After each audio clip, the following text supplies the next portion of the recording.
వరంగల్లో మాజీ మంత్రి హరీష్ రావు మాట్లాడుతున్నారు. ఇప్పుడు లైవ్ చూద్దాం. ఇప్పుడు ఈ నిమిషానికి భీమ్గన్పూర్ పంప్ హౌస్ లో మనకు 2600 క్యూసెక్కులు తీసుకునే కెపాసిటీ ఉంది. ఎంత తీసుకుంటారు తెలుసా? ఇప్పుడు ఈ సెకండ్కు ఆన్లైన్ లో 1700 క్యూసెక్కులు తీసుకుంటారు. ఎందుకు 1000 క్యూసెక్కులు తక్కువ లేపుతున్నారు? నీళ్ళు అవసరం లేదా? రైతులంటే లెక్క లేదా? భీమ్గన్పూర్ పంప్ హౌస్ లో 10 మోటార్లు ఉంటే ఎందుకు 5-6 మోటార్లే నడుపుతున్నారు? మిగతా మోటార్లు ఎందుకు బంద్ పెట్టినారు? అంటే రైతులు పంట పండియద్దనా, పంటలు ఎండబెట్టాలనా, రైతుల మీద పగబట్టినరా, లెక్కలేనితనమా, మోటార్లు మెయింటెనెన్స్ చేయడం లేదా? ఎందుకు భీమ్గన్పూర్ పంప్ హౌస్ లో 10 మోటార్లకు 5 లేదా 6 నడుస్తున్నాయి? ఎందుకు 2600కు 1500-1600 నీళ్లే లిఫ్ట్ చేస్తున్నారు? ఫుల్ కెపాసిటీలో మోటార్లు ఎందుకు నడపడం లేదు? దేవన్నపేట పంప్ హౌస్ లో మోటార్లు ఎందుకు బంద్ పెట్టినారు? గండి రామారం లిఫ్ట్ పంపు ఎందుకు బంద్ అయింది? ఎందుకు రిజర్వాయర్లలో నీళ్లు నింపడం లేదు? రైతాంగానికి నీళ్లు ఇవ్వడం లేదు? 2.5 సంవత్సరాల నుంచి భూసేకరణ ఎందుకు జరగడం లేదు? మీరు 2.5 సంవత్సరాల్లో ఒక 3 అడి కాలువనన్న దేవాదుల్లో తవ్వారా? ఒక్క ఎకరానికైనా కొత్తగా నీళ్లు ఇచ్చారా?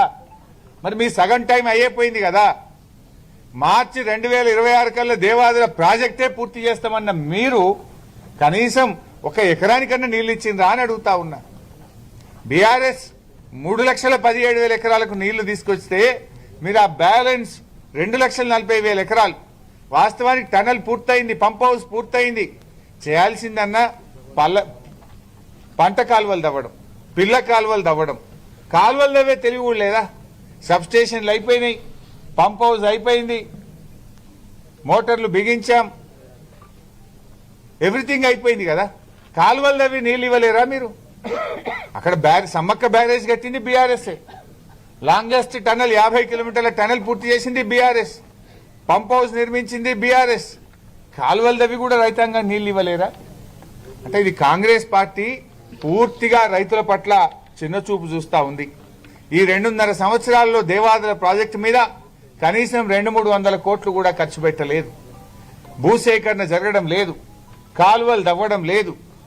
ఉన్న రైతాంగానికి ఉన్న ఆయకట్టుకు నీళ్లు ఇవ్వడంలో కూడా ప్రభుత్వం పూర్తిగా ఫెయిల్ అవుతా ఉంది.